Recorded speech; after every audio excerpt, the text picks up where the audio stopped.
Sangye Chodan Soki Shonamla, Shanjo Bardu, Dani Kyabsuchi, Dangi Jinso, Jiba Sonamgi, Drola Pincher Sangye Drupar Show. Drola Pincher Sangye Drupar Show. Drola Pincher Sangye Drupar Show. Sanjandam Dewaton, Dewa Gutan to Markerchi, Dungan, Dungi Gutan to Markerchi, Dunga, Mewa Dewaton Mitra Workerchi. Yeran Jadanula Nebetonyon, Nepar Kerchi, Sabo Shoto Sapadama. Sabo Shoto Hum. So this is the fourth in a series of Sunday morning talks I was requested to give by the Jewel Heart organizers, and one each on the 4 verses of a song by the 7th Dalai Lama known as the Four Mindfulnesses. And often when we say Four Mindfulnesses in Buddhism, we talk on the first level of practice, so-called Hinayana, our basic simplifying our life level. The early part means mindfulness of the body. In other words, becoming more aware of the little house in which your mind flows. Mindfulness of feelings means your automatic responses to things. I like, I don't care. Mindfulness of mind. In other words, the sort of subconscious ramblings. And finally, mindfulness of, called dharmas, but it really means how the world appears to our mind. But in the 7th Dalai Lama's song, he uses a different formula, which is really a tantric Mahamudra approach. And in the Mahamudra approach, because it's tantric, then it's presumed we already have a fairly good understanding of body, feelings, mind, and dharmas. And so it's, if you will, a higher approach, but using the same terminology, tramba.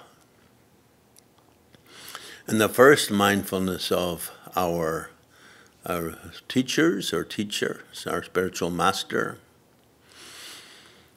mindfulness of compassion, mindfulness of our tantric practice, and finally, for today, mindfulness of emptiness. And I think I began the Jewel Heart series of teachings in New York with mindfulness of the Guru, mindfulness of the Lama, and I think the idea there is that when we remember, recollect our favorite Lama or our favorite 2 or 3 Lamas, it gives us a lot of strength and a lot of joy, brings strength and joy into our moment-to-moment living. I remember when I was in Dharamsala once, I used to, at that period of my life, I was sort of the ad hoc baby delivery man. I think it's because I was born on a patch of land that went out to the river, and we always had lots of storks passing by. And there was no baby delivery hospital nearby. And there were no taxis or ambulances to get you there if you went into pregnancy. So I delivered a couple of babies just by accident, being in the right place at the right time, or if you're afraid to have such adventures in the wrong place at the wrong time. Anyway, they turned out well, and ladies started to ask me to deliver their babies. And I thought, what the heck? I suppose a man's got to do what a man's got to do. And then, but I would always have them go to Kyabje Trijang Doji Chung, who was one of the 4 or 5 main gurus of Kyabje Ling Rinpoche, the one from whom he received and from whom I received Chakra Samvara, 6 yogas of Naropa, 6 yogas of Niguma, etc., and get a divination. And with one of them, there were 4 ladies that summer who wanted me to deliver their babies, and I said, well, go check with Rinpoche. If he says it's no problem, then I'll do it. If he says it's a problem, then sorry, you're on your own. So 3, he said okay, and 1, he said, oh, you're going to have problems with your blood. And so you should go home. She was from Australia. And so then she was maybe 2 or 3 months pregnant at that time, and she came back when she was 8 months pregnant and said, Rinpoche, I'm ready to go. And he said, yikes, you should already be there. That's like you're too big. And then he did another divination. He said, go to Delhi. And when you're in Delhi, tell them you're going to have a main problem with your blood and to get in lots of your type of blood in stock, whatever they can find. So she did. She went to Delhi and she had the baby seemingly without a problem. And at the end of the childbirth, they sort of put a lot of padding on to control flows, after birth flows. And when they took it off, suddenly sploosh, the ceiling and the walls were all dripping with her blood. She lost 5 quarts, 5 of her 8 quarts, all at once. And Rinpoche said to her, now at one point, everything's going to seem very confusing. So remember me at that time and take charge. And if you do, everything will be okay. If you don't, then it's a little dangerous, because that moment is an important moment. So when she looked up and the Indians saw all the blood, they totally panicked, because the Indians they're a little bit shy around blood. They don't have backgrounds like I did in boxing and etc., so blood is scary to them. And so she remembered him, and then she shook one. The doctor said, quick, you will go get the blood supply. You do this, you do that, and she took charge. So mindfulness of the Guru is a little bit like that. When we remember our teachers, our main teachers, our main lamas, it gives us calm, it gives us cool, it gives us strength, it gives us higher awareness, and is, you could say, a real living object of refuge. When I came to Dharamsala, the Dalai Lama asked us for refuge to do the mantra Namo Gurubhya, Namo Buddhaya, Namo Dharmaya, Namo Sanghaya. Buddha is a little, the Buddhas are a little bit abstract, and Dharma, we only know as much as we know, and when we don't know anything that we don't know. And the Sangha is kind of a mysterious. But our teacher, our Lama, sort of embodies those 3. So if he or she is in our mind, if we can practice mindfulness of the Guru, we will always be as safe and secure as that lady when she looked up and saw her blood dripping from the ceiling. So mindfulness of the Guru is also, I think, most Tibetan lamas are very humorful, even in times of adversity.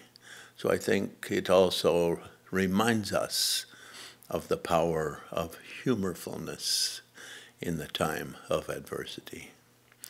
To try to emulate the humorfulness. The late great Trungpa Rinpoche, who was one of the dear friends of Gelek Rinpoche, I think they even went to the Tulku school together for a while in India, and I think slept on the porch. I heard some story about that, because rooms inside were kind of limited. You could sleep outside on the porch with your sleeping bag, so they shared a porch together. He once said, enlightenment is really the perfection of the sense of humor. And I think if we think of our lamas, we'll notice that usually they're very joyful, smiling, happy people. So of course, we're on Easter Sunday, so that famous verse from the Bible, "Yea, though I walk through the valley of death, I shall fear no evil." That we all walk through life, which is like a valley of death, and everyone will go, and people's around us every day. I don't know, on the planet, maybe 1 million a day or something pass away. But when we see the great masters, we see the humor of their presence and their fearless quality of their presence. And the second mindfulness, love and compassion, to whenever you're with anyone, to look at them with soft and gentle eyes. And love and compassion in Buddhism isn't a practice, but actually it's a quality of mind. It's one of the 51 mental factors or secondary mindsets or mental powers of the mind.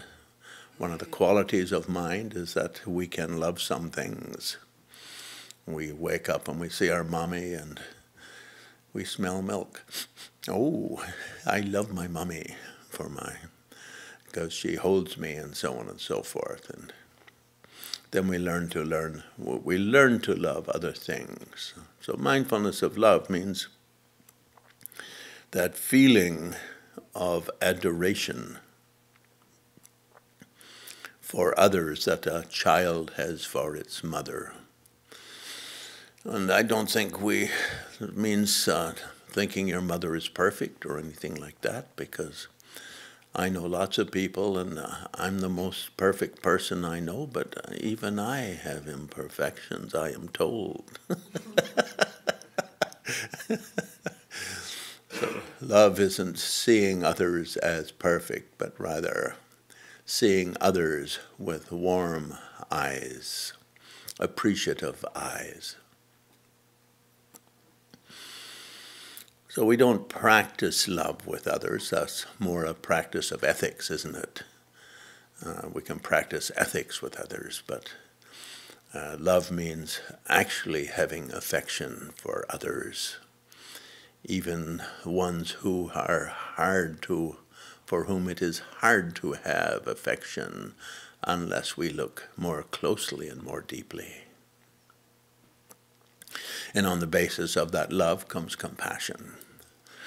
Therefore, in a way, compassion is deeper than love, isn't it? Because compassion requires love. If we don't have love for something, we won't feel compassionate for it. I think, like, if we were open the news and we heard that our great president, Donald, walked into a door and has a bloody nose, most people would say, "Oh, that's okay." But those who love him would say, "Oh, poor Donald with his bloody nose." Without love, we can't have compassion. So therefore, the verse is towards great compassion. And of course, with compassion combined with the awareness of the human situation, we understand that without wisdom, compassion is limited. And therefore, the cultivation of wisdom and compassion, wisdom meaning enlightenment. And thirdly, the tantric awareness, myself as a tantric deity, my mandala deity. The world as mandala, other living beings as emanations of dakas and dakinis. So in the sort of Hinayana Four Mindfulnesses, or the basic Four Mindfulnesses I've practiced, no mention is made of these because and in these Four Mindfulness, no mention is made of the others, because it's thought we will already have had that basic training. Mindfulness of the natural, radiant, blissful, joyful nature of one's body and the natural, radiant, blissful nature of being in the world. Mindfulness, because if we don't practice mindfulness of it, we won't notice it. We'll just we'll more notice the bad things than the good things. Disaster, that's why I think newspapers and the evening news, they don't talk about all the blissful things that happen today. Usually they just list the disasters. A fire here, a police chase there, a tragedy there, and so on.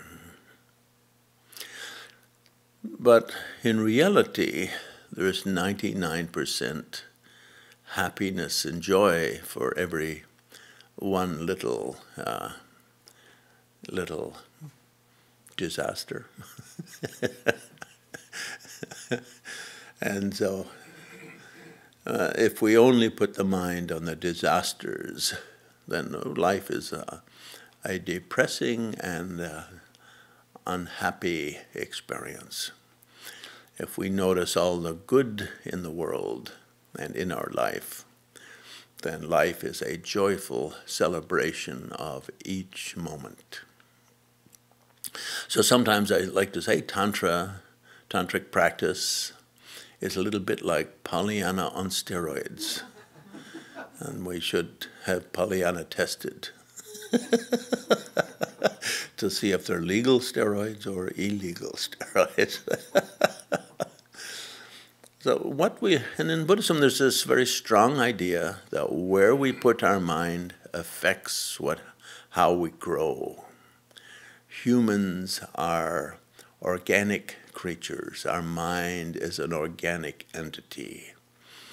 If we think anger, anger, anger, our body produces chemicals which are conducive to irritation, and we develop an angersome personality. And if we think gentleness, we develop a gentle mind. We are creatures of habit, mentally and activity-wise. So putting the mind on the joyful nature of the body, the radiant, blissful nature of the body, and the radiant, blissful nature of life in general, external world. So when Jonas sent me the link to a YouTube that he uploaded a few days ago. He called it Mindfulness of the Body as the Body of the Deity. When I uploaded, I said I prefer the title Mindfulness of One's Tantric Swagger.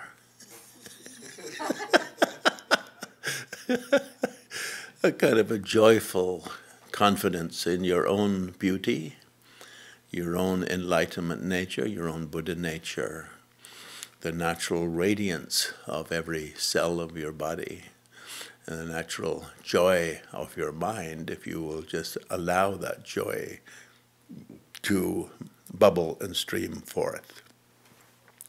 And then we come to today's, which is the fourth and final. So these in Tibetan are called, seventh Dalai Lama in the colophon says, it's umatati, which means a guide to centered living.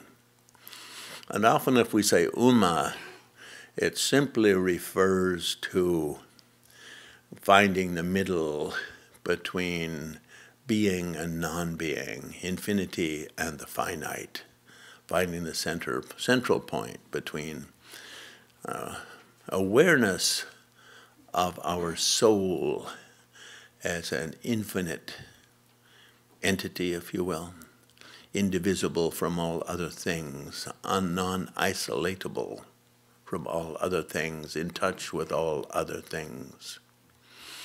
And at the same time, we don't really experience things in their infinite nature, or we don't experience the infinity nature of things because of the limitations of the conceptual process. In other words, a concept is kind of a little box, if you will, or a balloon or something that we put particular perceptions, in which we put particular perceptions. A concept has limitations and boundaries. In other words, it has a sense of the finite. A tree appears to have a beginning and end. Where is the tree? And we look at a tree and we don't see the infinity nature of the tree. We see the finite nature of the tree. We define the tree by its boundaries. There's the top of the tree. There's the bottom of the tree. There's the right side of the tree, the left side of the tree. It's a finite entity, isn't it? The way it appears in our mind. But in reality, when we look closer, we can notice its infinity nature. So in Buddhism, they use the word emptiness, and emptiness there meaning empty of a finite findability or a finite limit. So usually the word uma is used in the context of finding a place between awareness of the infinity nature and awareness of the seemingly finite nature. All things appear as finite, but all things actually are infinite. A tree is infinite because it gets light from the sun and the stars and so on. It gets air from the other side of the planet, and the dust in which it grows is from this planet, but dust is always blowing in from other planets. There's nothing in the whole universe with which it is not connected directly or indirectly. But in these four mindfulnesses, it's called umatati, a guide to centered living, because in the quest to find the balance between infinity and the finite, we rely upon a spiritual teacher. We cultivate universal love and compassion. And for quick, easy enlightenment, we engage in the tantric yogas. In other words, finding that middle relies upon those. Often it's said that in order to practice Tantra well, one should have the three principal realizations, or the three principles of the path, or the three principal paths. That's translated in all those kind of various ways. I lean towards the three principal realizations of inner freedom. In other words, having enough self-awareness that when anger arises, you notice it and can relax it. When attachment arises, you can notice it and relax it. When jealousy arises, you can relax it. And so you have some freedom. Meaning is like that. Karmic instincts. We have a karmic instinct to react to things in particular ways. Noticing what's instinct and what's not gives you freedom over it. Otherwise, you're overpowered by those kleshas or by those karmic instincts. And then bodhicitta, which really means great love, great compassion, and emptiness. So sometimes it's said we should have all three of those before Tantra. It was very interesting to notice that with the Seventh Dalai Lama's Umatati, Guide to the Center, he puts emptiness last after Tantra. So to practice Tantra well, we really need, firstly, reliance upon a good, qualified master, an excellent master. In Tibetan, the expression is Senden Lama, someone who received proper lineage, underwent proper training, and gained the experiences. So, of course, in the Jewel Heart collection of centers, Kyabje Gelek Dorje Chang was one of the very great masters coming out of Tibet. And so that was a very fortunate coincidence that your paths crossed. They say it's like as rare as finding a wish-fulfilling jewel. And I don't know how rare finding a wish-fulfilling jewel is, but I've never seen scientific studies on how rare it is. But anyway, it's quite rare.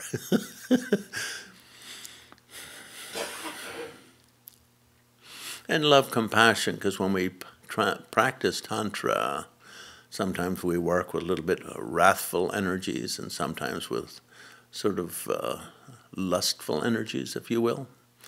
In other words, seeing our mandala as sharing in the nature of the kleshas that pervade the world, but having the yoga to sit at the center of those kleshas, in the radiance of those kleshas, be energized by them, but be able to flow through them like a bird in flight catches the updraft, and so easily rises up on the power of the updraft, rather than have to like wing it all the way up. Like birds migrating will try to find a wind stream where rather than just travel at 20 miles an hour, they'll travel at 200 miles an hour. Even the monarch butterfly, which is a bit of a clumsy flyer, goes all the way from Ann Arbor to Mexico. Because obviously if you're a monarch butterfly, Mexico is a romantic getaway. It comes up here to eat and when the flowers are in bloom. But when it comes to mating, they want like a little bit of an extra special ambiance. And they found that place in Mexico, which is their secret getaway, secret romantic getaway.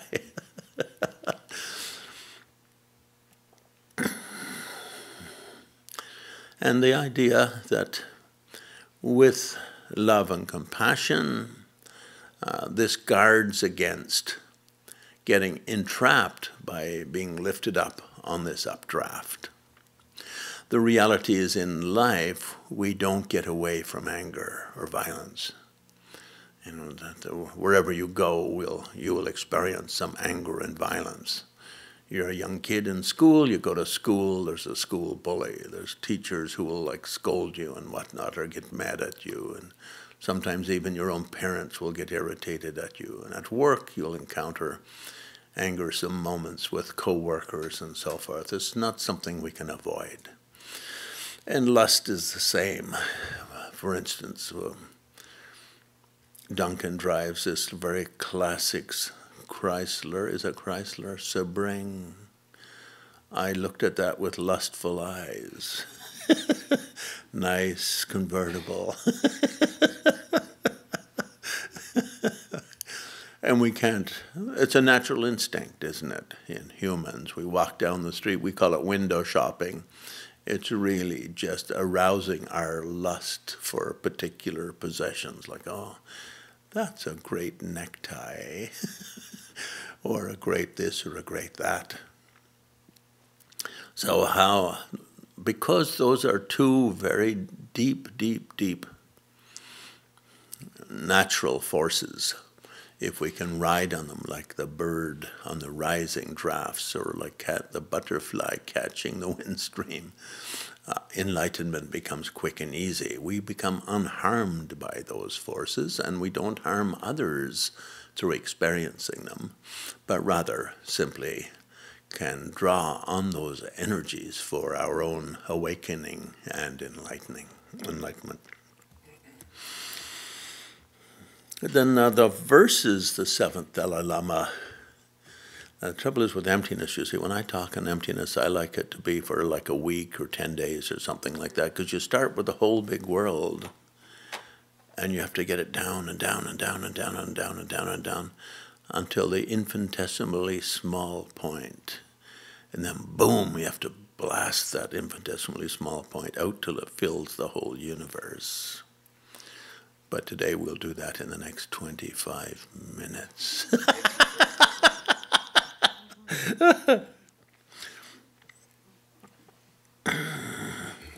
So in the mandala of knowable things appearing and evolving, so this is following up the verse that he did on Tantra.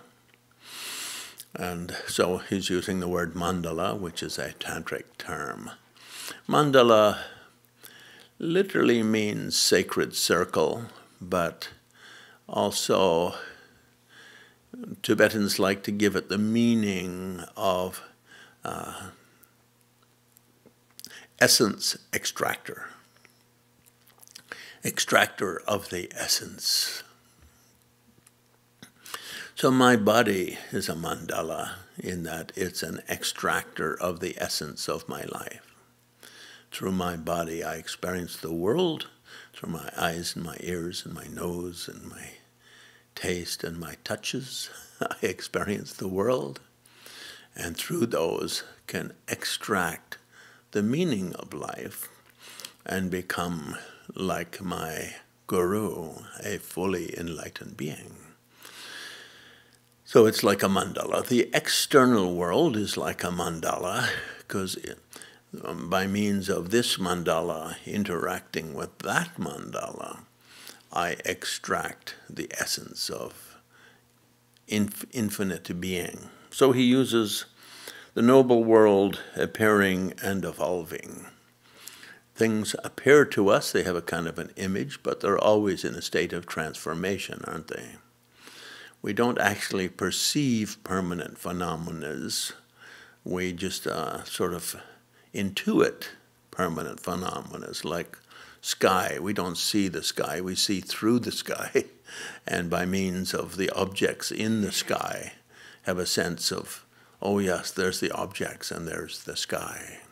The things that appear are the collected phenomena, the duche in Tibetan. And they're always in a state of change. And it's often said in sutra that because of the change, we all feel a little uncomfortable. We get very comfortable with my life is like this, my house is like that, my wife is like that, my dog is like that, my car is like that. But before we notice it, our car is a rust bucket, our dog kicks the bucket. And we say a man marries a wife hoping she'll never change. And she changes because time changes everyone and experience changes them. And a woman marries a man hoping she can change him. And he never changes the way she wants him to change. I don't know if that's true or not. The Irish have a lot of these, we call them wise sayings, but some people may call them a little corny. I don't know. So in the mandala of noble things appearing and evolving, in other words, in this world of phenomena, which is our body and everything in the world around us, the sky of clear light, ultimate reality everywhere pervades. The sky of clear light. So clear light there having a double meaning. One is that the mother clear light of our own mind. You could say the quintessence of our soul, but it can't be said to be a separate phenomena because it's the same clear light with everyone from bugs to Buddhas. I like the way they say that in Tibetan, and it even translates better than in Tibetan. Bune Sangye Bardu, from a bug to a Buddha. But in Tibetan, a bug is bu, and a Buddha is Sangye. So, but in English, we get the alliteration from bugs to Buddhas. I sometimes feel like a bug, but I know I'm really a Buddha. The sky of clear light, ultimate reality everywhere pervades. So that can be taken on many levels. It was taken in the tantric way, and he says in the mandala of appearing phenomena. The sky of clear light everywhere pervades. The way that's explained in the Guhya Samaja Tantra is that all that we experience rises and falls on the clear light of our own mind. So often in Nyingma they say Dzogchen is the highest teaching of Buddha. In Kagyu they say Mahamudra is the highest teaching of Buddha. In Dalai Lama school, Kyabje Gelek Rinpoche's school, we say the clear light teaching of the Guhya Samaja Tantra is the highest teaching of Buddha. And of course they're all correct, because they're talking about the same thing. But the technology of practice is a little different. For that reason, in his discussion of Mahamudra from the air-whispered tradition of Gandan, the first Panchen Lama writes, of the 6 great emptiness lineages in Tibet, and he mentions Dzogchen and then Chakchen, Mahamudra, and so on, that although they have slightly different technologies, they're all 100% in line in terms of the emptiness being experienced and the nature of the being, their idea of the being approaching the experience of emptiness. Emptiness here meaning infinity. But of course the 7th Dalai Lama uses that word clear light. In Guhya Samaja Tantra we say clear light emptiness. And so we talk about the 2 great yogas, 2 main yogas in 6 yogas of Naropa being the yoga of illusory body, which means the constantly changing nature of the physical world. So I like to translate it as illusory physicality. Because if we say illusory body, sometimes we think, well, it's just my body. But when we do the actual practice in the 6 yogas, when we walk around and we look at a tree, we say, a mirage, an hallucination.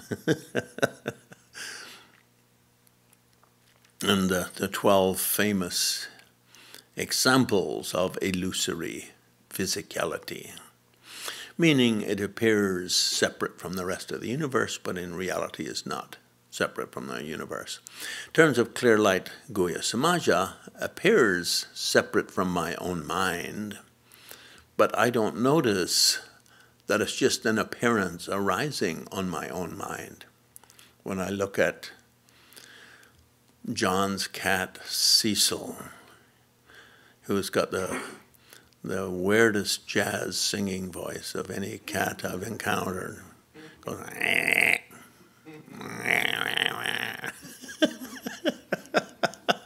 it's sort of like a Mongolian shaman singer without a full access to the 3 notes of the chord.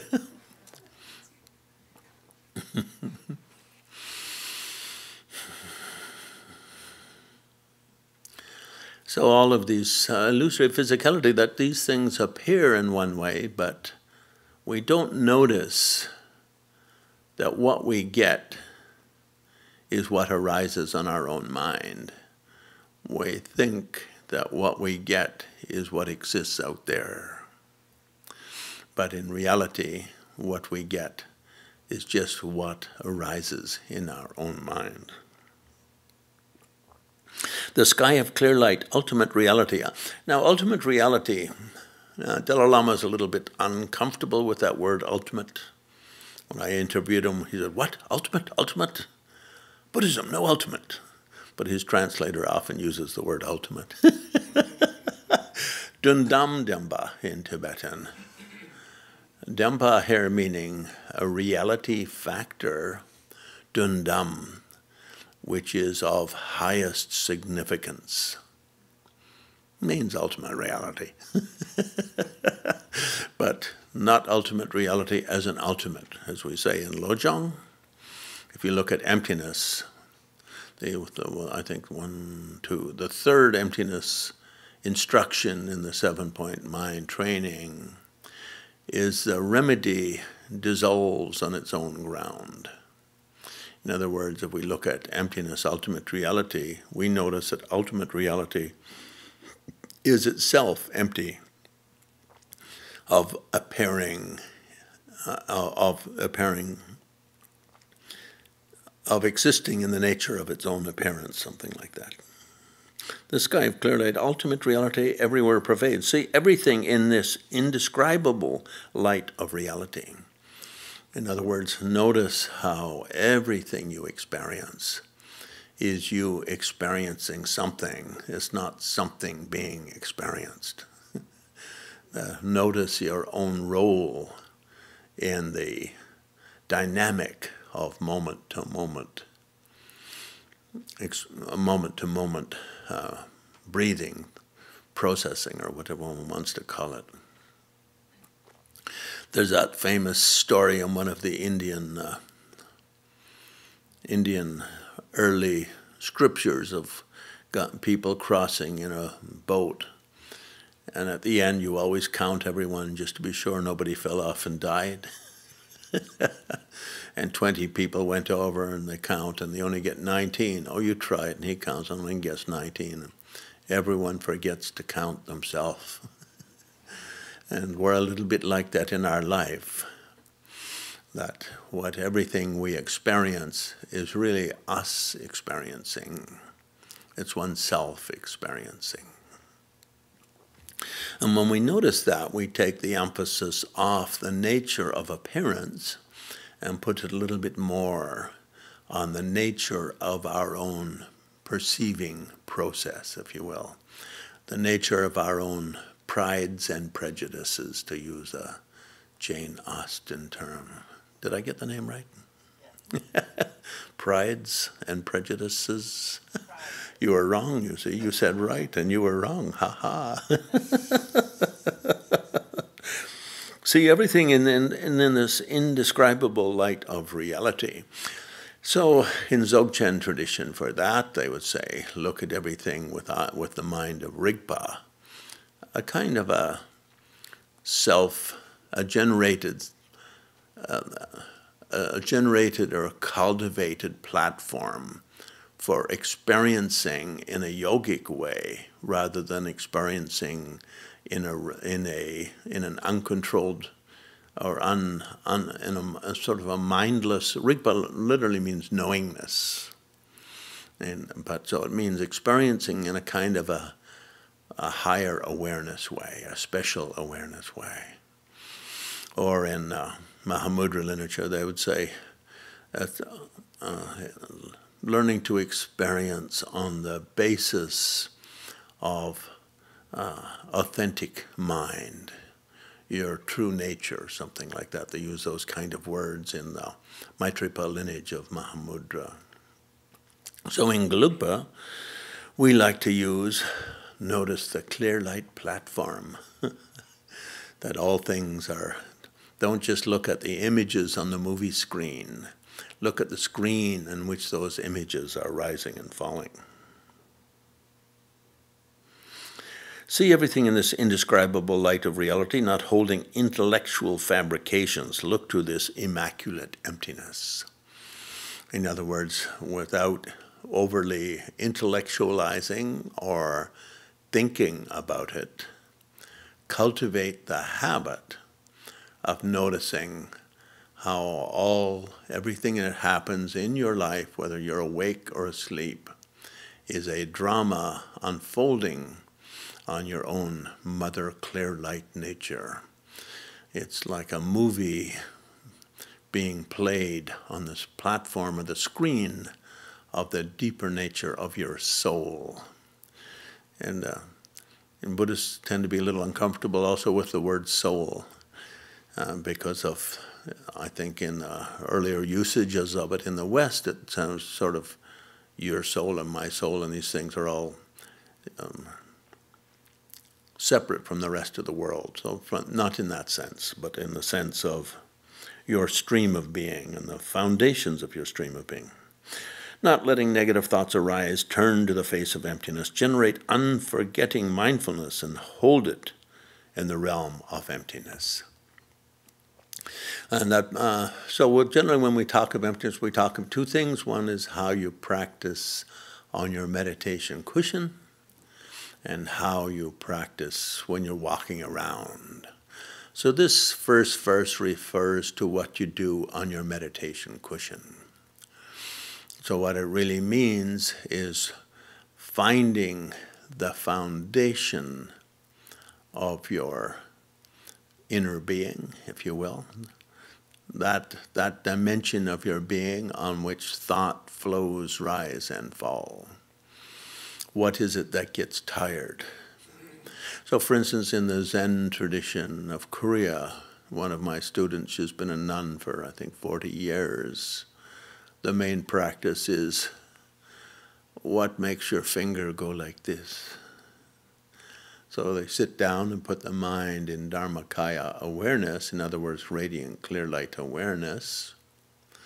And whenever a thought arises, ask the question, what makes your finger go like this? Or any of the other koans. Everyone gets a koan given to them by their Zen teacher. But the meaning is the same when you say, for hair and the emptiness teaching, we sit down and ask, when something arises, we just notice the arisal and just notice how it comes up, and we let it go. The first Panchen Lama in his Mahamudra text says to be like a captain of a boat in the middle of the ocean with many birds floating on it. And so you're out in the middle of the ocean, and you got a few dozen birds traveling with you on your boat up on the masts. And occasionally they get up and fly away. They go out and fly away, and then they come back. So when we're on the boat, as the captain of the boat, we don't change the course of our travels to follow the birds and bring them back. There's nowhere those birds can go other than come back.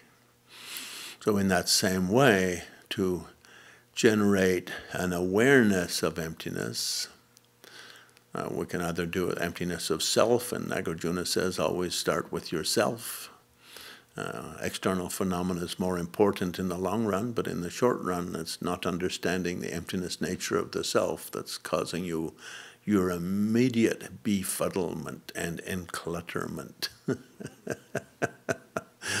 And look to the self, and Tsongkhapa recommends, well, first say the self I have. Who is the self I think I am? And swim through the five skandhas. Is it in the things I see, smell, taste, touch, hear? Is it in the top of my body or the bottom of my body, my feet, my toenails? When I go poo-poo, does a little bit of myself go down the toilet? And so on. And then through feelings, it is things I like and dislike and don't care about. Perceptions, it is my beliefs and ideas. Well, these are always in a state of change, aren't they? And is it my activities and instincts, my samskara? And again, these are always changing, so it doesn't really work. And finally, in primary mind, but primary mind arises in reference to an object or a stimulant, and the past mind is gone and the future mind not yet arisen. And so we notice none of the five skandhas have a place for the bird of our sense of self to alight. And when that happens, we have this kind of feeling like the bull is not in the pen. And a sense of what emptiness is talking about arises. And just rest the mind in the natural radiance that comes at that moment. Tsongkhapa makes that recommendation, so-called the four Vajra points for generating, arousing the mind that senses the emptiness of things, or the unfindability of things, or the infinite nature of things, or the oneness of things. Later Buddhism started using the word non-duality. It doesn't appear much in earlier texts, but becomes very popular from 1st, 2nd century on. Non-duality, which really means the oneness of things, emptiness of duality, meaning the oneness of things. And that's what we do in our meditation cushion. In another poem, the 7th Dalai Lama writes, during meditation sessions, sit quietly with the mind in space like emptiness. And between meditation sessions, notice how all things appear like rainbows. But although they appear as rainbows, hallucinations, and so forth, they nonetheless operate on the laws of cause and effect. So that's the second verse, which is coming right now. At the junction of manifest objects and the 6 consciousnesses. In other words, at the place where we perceive the outer world, the juncture of the 6 consciousnesses, things we see, smell, taste, touch, hear, and think about. The chaos of duality, a baseless fabrication, is seen. So at that juncture, the face of duality, a baseless fabrication, is seen. In other words, when one watches one's mind carefully, one notices that the breakdown, the point at which the integrity of the universe breaks into the endless seeming dualities, is the point of the juncture, of the meeting of the 6 senses. See the drama, the illusion, the magical creation. It's a drama because everything that appears is very dramatic, isn't it? My dog died, my car is rusting out, this is happening, that's happening. And they all seem to be isolated events. Whereas in reality, it's part of the tapestry of the totality of our being. It's also an illusion in the sense that we don't see them as they are. We see them in the light of duality as separate events. We don't see their integrity, nature. A magical creation. Sometimes a magician is used because a magician says some mantras, and then a frog will magically appear and start jumping up and down on your head or on the table or something. Tibetan magicians do that. No tigers jumping through fiery hoops. Just illusory frogs. And in this, of course, you are the magician. You are the creator of your own drama. You think that life is happening to you, but it's really you happening to your life. Something like that. Then we miss the fact that we're creating the life we had. Moment by moment, we're creating the life we have. Not thinking it to be real.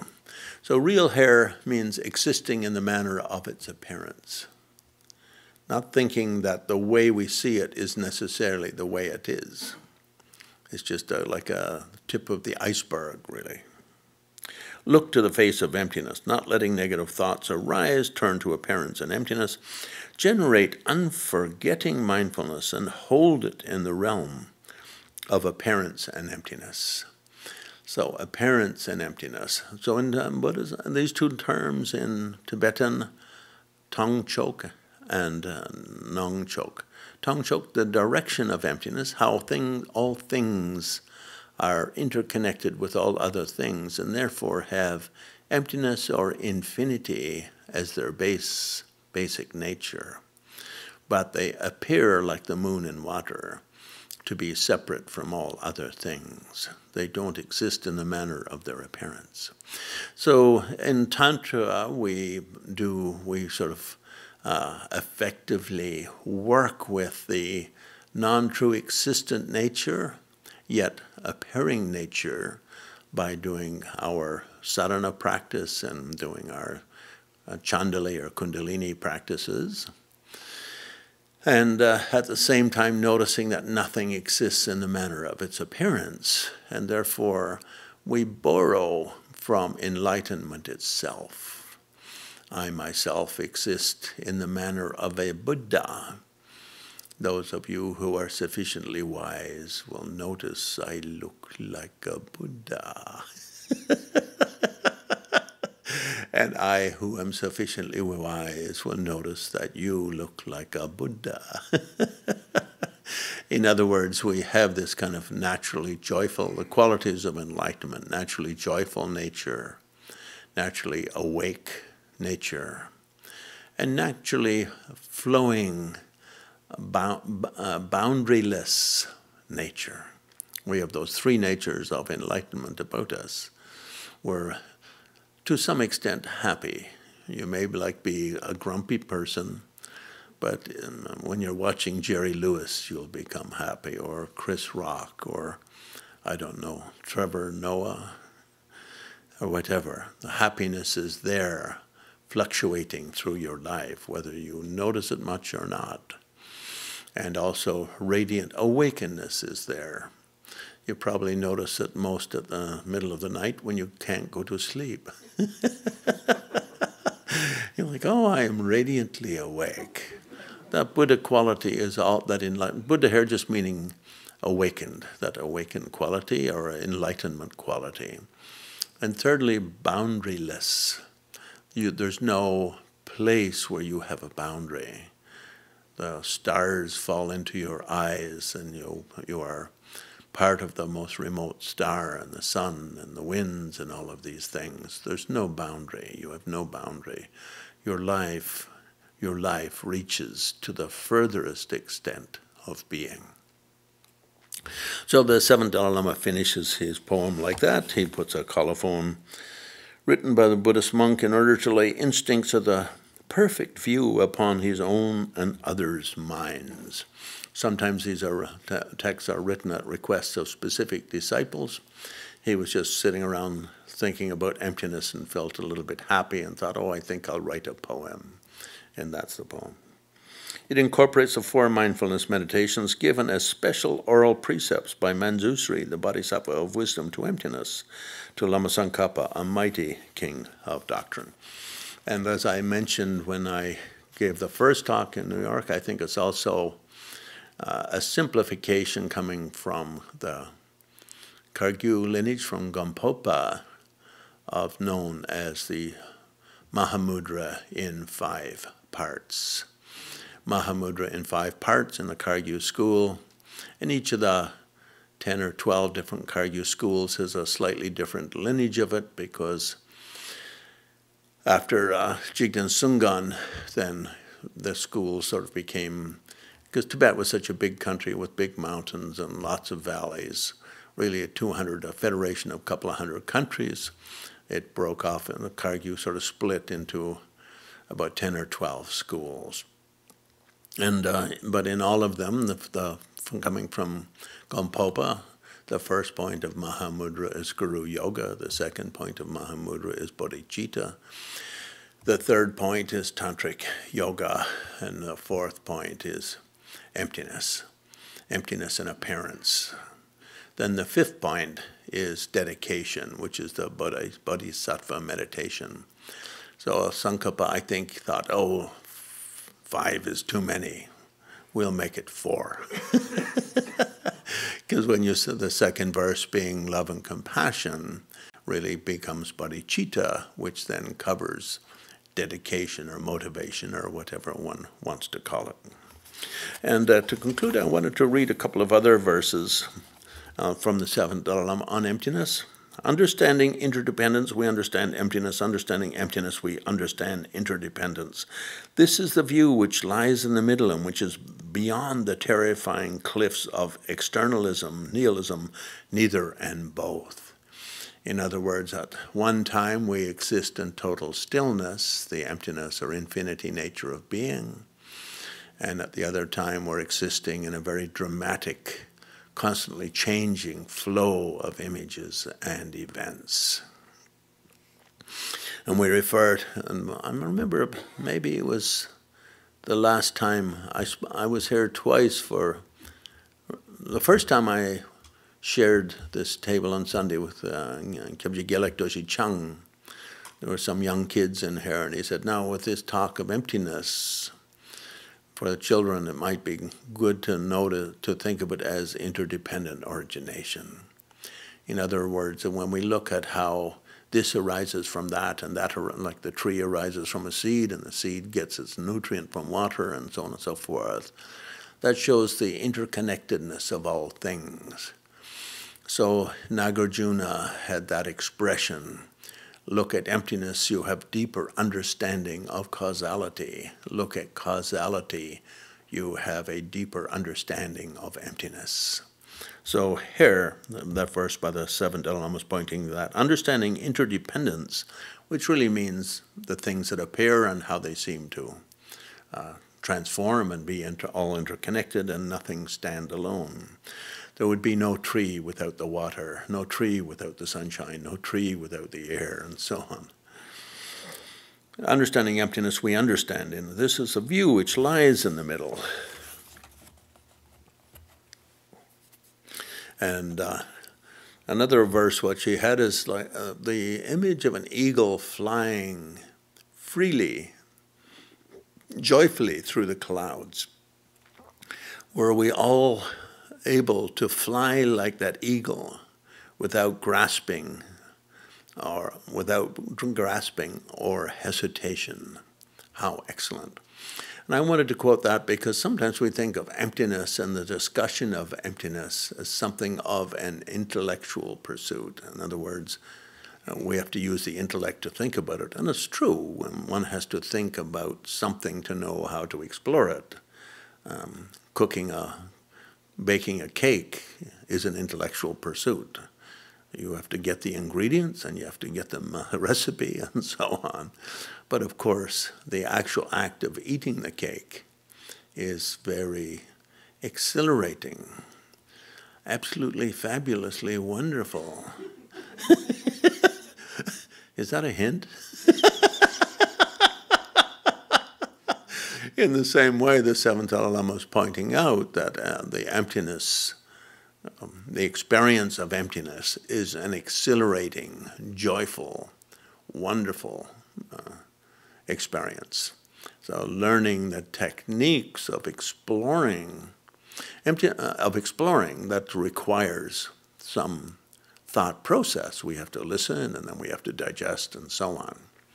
But when we get it, the actual experience of emptiness is like an eagle playing joyfully in the billowing white clouds of the sky without any obstruction. Now, final poem from the seventh, and he's my favorite Dalai Lama poet. He has just wonderful turns of phrase in my mind, in my thinking. The autumn sky, sparklingly clear, was not by anyone polished so fair. When from transient shadows it is free, indeed it is a delight to the eye. I cheated and tried to make things rhyme. Tibetan poems don't end in rhyme. They use much more euphony and rhythm and alliteration than very rare that they rhyme. If they rhyme, often it's the first verse, the first syllable of a line rather than the last syllable. But I cheated. The root, so that's the metaphor. The meaning, the rootless ultimate nature of things is not the creation of a recent thinker. When at last highest truth is known, false essence fades into itself and is gone. In other words, nobody invented emptiness. Emptiness is simply the secret nature of all things. The unity of all things is its secret nature. It's not like Plato sat down and invented it. It's simply it's often called the secret nature because people just notice what appears. They don't notice how all things are connected to all things. and their emptiness, empty of existing in the manner of their appearance, they don't notice this secret reality. They take the appearance to be the thing. So we're out of time, and that is the exploration of this, what the second Dalai Lama often calls the yoga of space, the space yoga. So today, in this talk, we all became, what do you call it? Emptiness astronauts, emptiness nuggernauts, or whatever. Thank you so much. Let's dedicate merit, and if people are willing, we can quickly do the prayer for Rinpoche's quick rebirth. And it's, we'll just do the Dalai Lama shorter one. And not everyone has to do it. People who have it can chant it, and everyone else can just say, "Hey, Rinpoche, come back quickly, please. Enough of this hiding out in the astral realms. It's time to settle down, grow up, come back, enter a womb."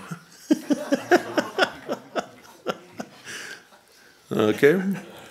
O Sakyamuni, who taught through various modes of reason the profound truth of dependent origination, O Losang Gelwa and your spiritual heirs, rain us here now heavy showers of virtue and goodness.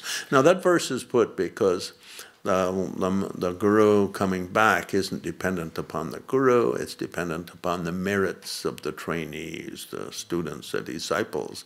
So if we have more merit, Rinpoche comes back. If we lack merit, then we don't have the merit. He'll come back like in Tibet and will refuse to visit America, or he'll come back in South America and become like president of Brazil and make Brazil the next Tibet of the world, where precious Dharma had not yet spread, with pure intention, Ngawang Gelek, Namgyal illuminated both sacred words and realization.